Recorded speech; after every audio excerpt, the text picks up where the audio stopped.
Okay, hello again, everyone. How are you? Hope you're well. Hope the family is well. Hope business is good. We're just going to wait for a couple of seconds just for the last few people to come in. While they're coming in, I want to take this opportunity to apologize for the background noise. Unfortunately, we couldn't rent Rockfield Studios for this recording. So instead, we seem to have some sort of office block next door playing all types of terrible music. So apologies for that. And what we'll do is we'll pursue and go on as planned. So the last few people are coming in. And right, okay, well, let's go. So look, guys, once again, it's Matt and Barry from Omnialytics. Hello. And look, we thought we'd squeeze in one last webinar before we all break up for Christmas. This being our second installment of our genre-defining insights on all that is data, retail, and e-commerce. So what do we have in store for you? Well, this time, look, I really want to talk to you about your year-end checklist to ensure you capture that precious last bit of holiday shopping and boost your bottom line before January the 1st rolls in. So I'm coming to you today from Kuala Lumpur, well, tonight from Kuala Lumpur. This week I'll be flying back to my chilly homeland of London. So we'll keep this pretty concise, but no less informative. So you guys had some really great questions last time. So please keep them coming in. As before, I won't stop for questions until the end, but my trusty sidekick, the Robin to my Batman, the Bubbles to my bubble tea, Barry will be answering your burning questions throughout. So look, guys, relax, sit back, and look, ladies and gentlemen, let's get to it. And as my mum says, time waits for no man. So here we go. This week, we're sharing 10 last-minute tips to boost your holiday sales. So yes, it's close that time of year again, your annual sales target review, your employees, bosses, and even investors are looking at you for direction, for guidance, for that year-end bonus, but most importantly, for results. So we've only got 2 weeks until Christmas, and by now you should be able to see where your brand stands in the road to that final end goal. If you've ticked all or almost all the boxes, you still have time to go further and exceed your sales target. So let's aim for even better together. Let's really try and shatter some expectations. On the contrary, if your goal is some distance ahead, don't worry. It's not too late to give it one final push to close the gap. The little steps count, guys. Whichever it is, the action plan below will help you get closer to your target. So I'm going to assume that you've done all the obvious things. You've optimized your website for faster loading times. You've sorted out your shipping returns policies. You sped up checkouts. You've cleaned up your SEO and SEM, because I'll be honest with you guys, it is too late for that stuff to be done now. So you've probably also got major marketing campaigns done and well underway already. So we'll skip all of that, and we're going to focus on things you can tweak right now. So remember, control the controllables. That's really fundamental. Control the controllables. Don't waste your time on things that won't make an impact at this crucial time in the year. So quickly, I'm going to give you 10 seconds to get your notepad or any sort of scribble tool. Okay? You got 10 seconds. 5, 4, 3, 2, 1. Okay, good. So you've got your figurative house in order. That's great. But are you paying attention to what your competitors are doing? So number one, are your prices competitive? In our previous webinar, we talked about comparison shopping, and even more importantly now, because everyone is going for those last-minute Christmas shopping lists, their Santa's lists, if you may. Now, products are being discounted earlier and earlier every year at deeper and deeper discounts. And the question remains, how do you even begin to keep track of competitors' promotions? So let's say, for example, if I take a look here at a big retailer like Farfetch, I can see that December's discounts are about 10 to 15% more than in September. Now, if I take that step further, I can actually see what items are discounted the most and which are new arriving for the end of the year.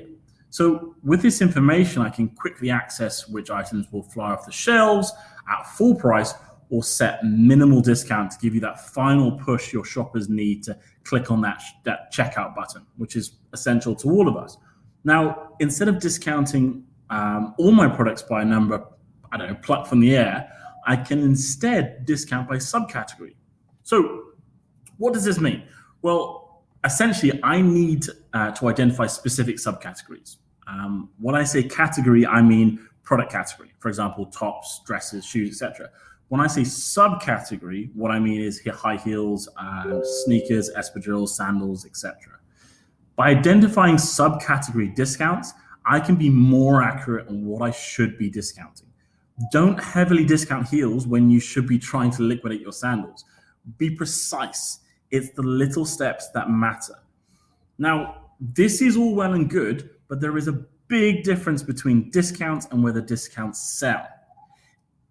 It's a ridiculous example, but let's say, for example, I try to sell my used sports socks I use for rugby and discount them until the cows come home. No one is going to buy them.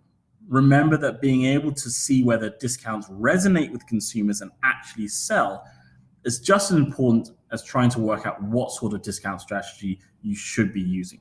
So make sure you actually know what is selling and what is not, or you will discount for no particular reason at all. Okay? Second point, when should you put up your biggest deals? Timing. It's the primordial key for everything you do. As I explained earlier, discounts are starting earlier and earlier, but everyone saves their best deals the closer it gets to Christmas. You want to preempt the rest of the crowd. So this means you need to constantly be monitoring your competitors in real time. The easiest way to do that is to analyze pricing by first looking at your competitors' biggest and best sellers. So looking at the pricing trends surrounding sales periods, many of your competitors will have discount patterns. For example, and this is a bit of a sneaky example, some bump up their prices just before sales periods and then dramatically drop it, making it look like a huge discount when really it's only a tiny drop from the original price. It's sneaky, I know, but you're not running a charity. You better know about it too. And discounting and knowing when to discount is the biggest and crucial last minute tweak you can make before you make your store essentially before Christmas. So remember to tie this in with your marketing strategies to make sure your consumers are aware of your fantastic deals. Okay? Number 3, giveaways. So speaking of marketing, here's one top trick. Barry shared with me, didn't you, Barry? Yep. Yeah, you did. He employed this to really great effect during his time with 23, when we first started working with Barry. And they were one of the top e-commerce brands in Malaysia, but even they were struggling with competition every Christmas. So they implemented this cheap hack to get scores of traffic, both new and old. And it was simple and it was genius. Collaborating with brands for joint giveaways. So what do I mean by this? What they would do, they would create a product page for that giveaway and set the price to $0. To be in the running for that giveaway, customers had to place an order for the free product. So this has 2 effects. 1, it takes the would-be customer through your website and the checkout process, giving them lots of opportunities to react with various touchpoints in your website where they can view other related products. And number 2, this puts them in between a marketing qualified lead and a sales qualified lead, which means your retargeting ads are going to work much better than they were before. Now, this trick brought in thousands of new potential customers to 23. And when we approached them after Christmas, we were blown away. And their Christmas sales had gone through the roof. So they amplified this by running a new giveaway every week for 4 weeks leading up to Christmas. Now, you haven't got 4 weeks, but you got 2 weeks. That's enough time to run one of these last minute boosts. And trust me, those little bits matter. So get on that, but wait till the end of this webinar. Obviously, #StayLoyal. Okay. So look, guys, keep an eye on the inventories. There's nothing worse than having leftover Christmas inventory by December the 26th. To ensure you don't get stuck with, scores of greens and reds and highlighted yellows, make sure you keep a close watch on your inventory levels. If you're going some ways away from selling out on these seasonal categories, quickly mobilize your marketing. You should know your sellout rates intimately. I'm going to repeat that. You should know your sellout rates intimately, okay? But how do you know what's a good sellout rate? Simple. outside insight by benchmarking against the market. Let's take Zalora, for example. Thousands of brands and many more successes and failures. Take a look at a few brands in your price range and in your category. What I mean by category is product category, and see how your sellout rate compares against theirs. Don't make drastic liquidation decisions without knowing how the wider market is performing. What do I mean by that? The solution to your troubles may only be a pricing or a marketing issue if other brands are selling well in your category. If no one is selling well in your clothing category, then it's likely not to get better. Now, if you have the data to make a quick decision, don't needlessly discount. Consider the long-term value of your brand and wait until next year. I mean, one idea is to bundle poorly selling items with new arrivals at discount, and there's many more merchandising decisions that you can make like that. But maintaining your brand image and delivering your value to the customer is priority number one. Okay? So number 5, evaluate December's newness. Look, newness is key throughout. It maintains customers, it keeps them coming back to your site, but it isn't as prominent as in the last month of the year. Most new products are typically bought during October, giving you sufficient time to clear them through. It might be the best to delay launching any new collections, especially non-seasonality sensitive products, until the new year. Okay, so let me give you 2 scenarios. Scenario A, all right, you've got an overstocking issue. Some of you listening to this right now may have. And in this case, you can, 1, plan for promotions on seasonal products. These usually include heavyweight outerwear, sequins, dark color items. As these products are only popular for a certain amount of time, it would be best to quickly clear them out. Okay, if if there's a balance, it can go into post-Christmas markdowns. Secondly, review selling price.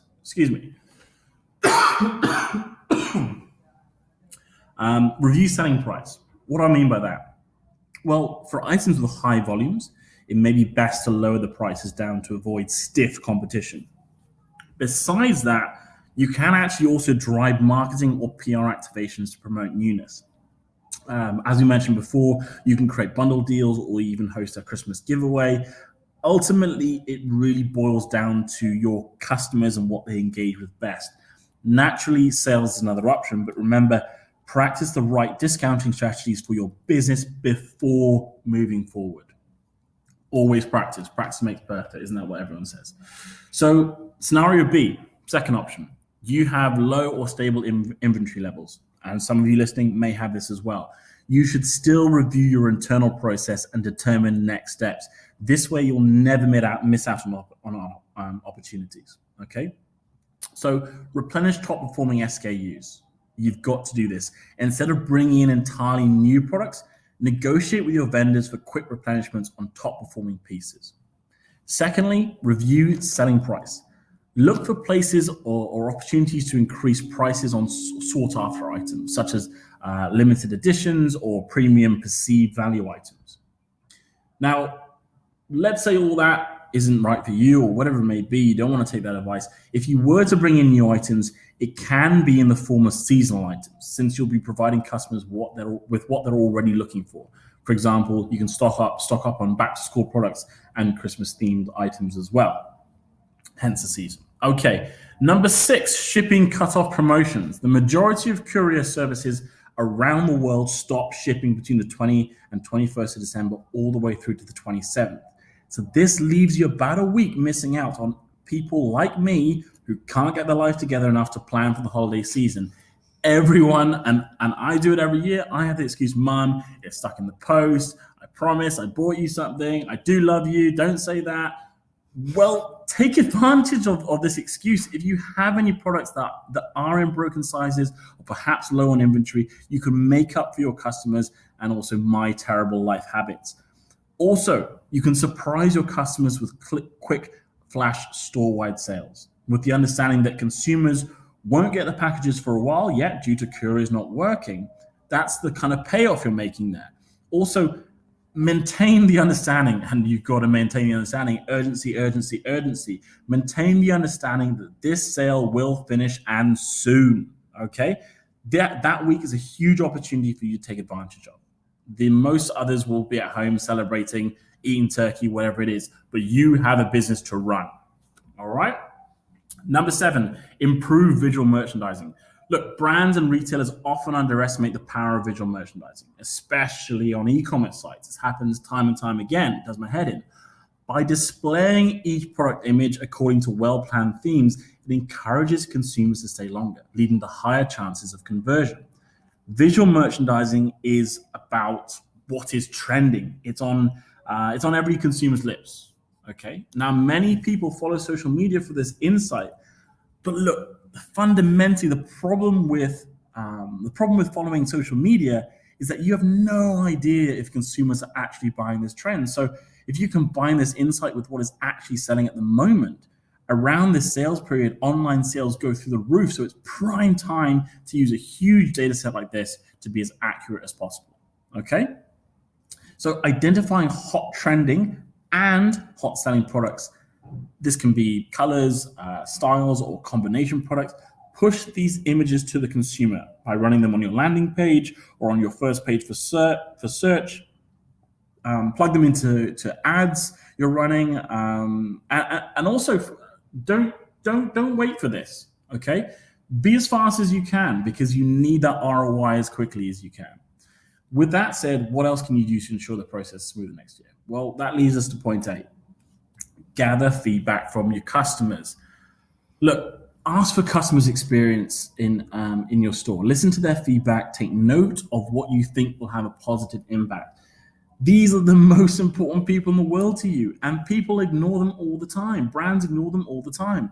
They are the difference between a big house and a retirement fund and a business that could have been. Okay, that's how you leverage your customer support and get new ideas for next year's plan.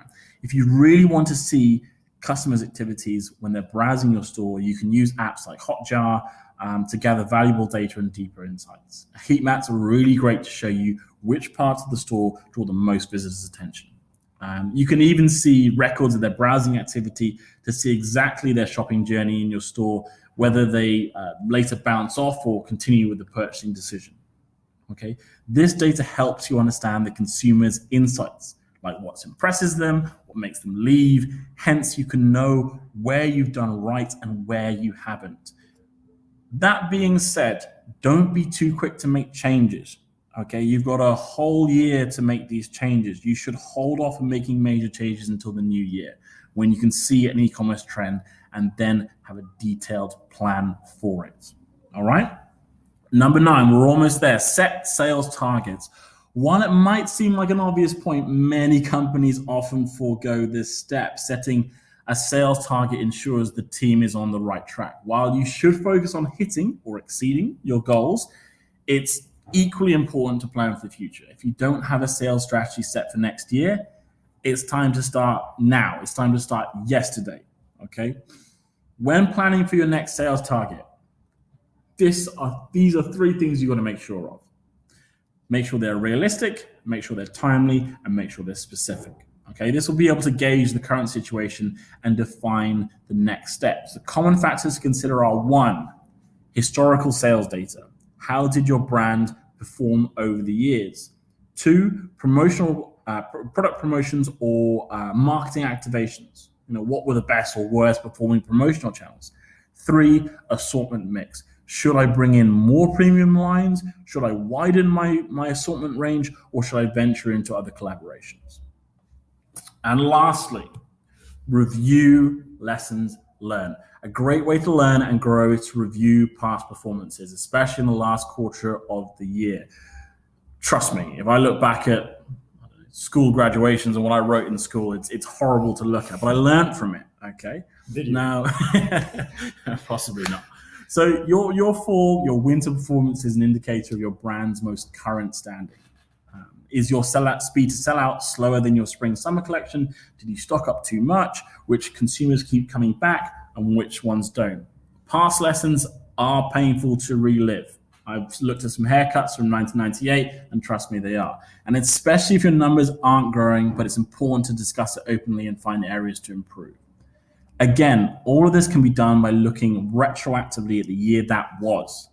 But more importantly, look at how, where, and why other brands performed.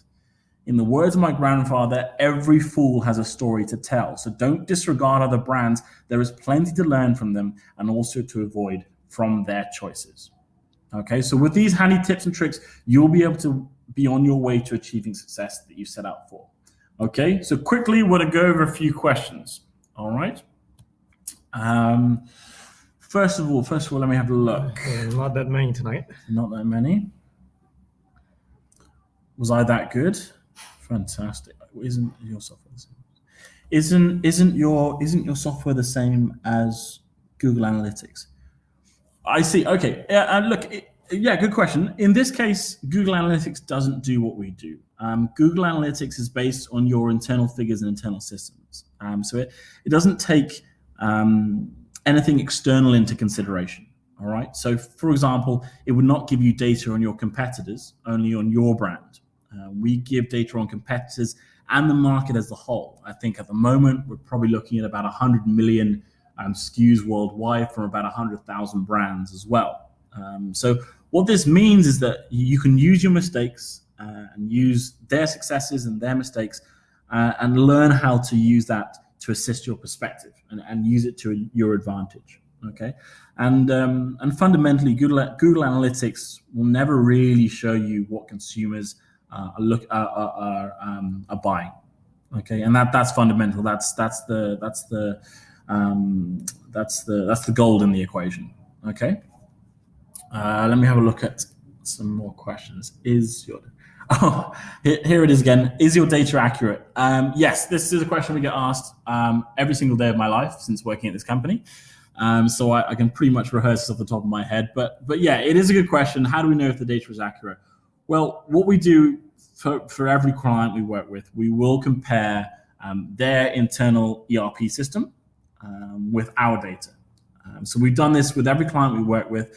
Obviously, QA is a fundamentally important part of working at a software firm and also having clients that rely on our software. So we review our accuracy not only internally on our dashboard, but also with the client. So right now, I think the average accuracy sits at around 92%, and normally that 7 to 8% can mostly be attributed to mistakes on the website that we monitor. So if they crash or a page isn't loading, for example. Okay, but it's a good question, and it's something that obviously we need to reassure people all the time, because if our data is not right, then essentially that's our currency. So we always need to make sure that our data is right, because that's how we do business. Okay. Interesting question. Okay, so how can I use this information? Well, I mean, other than reading this and other than going through it and talking with your internal team and your internal decision makers and your investors, if you want to talk with us more about this, we have a dedicated customer success team that's worked with dozens of companies around the world like yours, from sole traders all the way to enterprise level. And they will help you get the most out of our service and will help you strategize when you need a helping hand. We're not just ones and zeros. We're not just binary code. We're humans that are creating this and helping and offering solutions. Okay, so we have a lot of case studies that we can share with you, so that you can essentially see for yourself. And if you want to, I'm sure Barry can send to you after this webinar. We've essentially created this dashboard so that even using tiny bits of our data will assist you in every decision you make. So it will always help you make and improve with data-driven decisions. Okay. So look, guys, to wrap up, we've got some amazing guys here that work with brands like Shiseido and Salvatore Ferragamo and Adidas, and they want to work with you too. So if you do want some data to give you some more clarity with your business, then you have two options. Okay, you got one, keep doing what you're doing, keep watching our webinars, keep reading our blogs, or two, hire us, invite us to your office, or as a reward, if you sign up for a subscription at the end of this webinar, we will give you an extra month for free, regardless of the duration of your package. Okay, so if you pick the starter plan, that's a month-by-month subscription, and you can cancel at any time, but you still get a free month. Alternatively, there is a chat function below, and you can learn more about pricing, the ins and outs of the company. Barry isn't allowed any of his Christmas presents until he's answered all of them. No. So to finish, the recording of this webinar will be made available on our website for rewatching. If there's any bits that you missed, then you can go back there and watch it. Now, lastly, as always, I have a big ask for a favor. If you found this webinar useful or high value, please share this, your blog, your mailing list, your friends. If it helped you, it could help your friends or anyone that you feel needs a helping hand. So guys, thanks for listening. We will be back soon with some more tips for growing your fashion and beauty business. Thanks once again. I was Matt, he was Barry, and we are Omnilytics. And if we don't see you before, happy holidays and a happy new year. Ta-ra.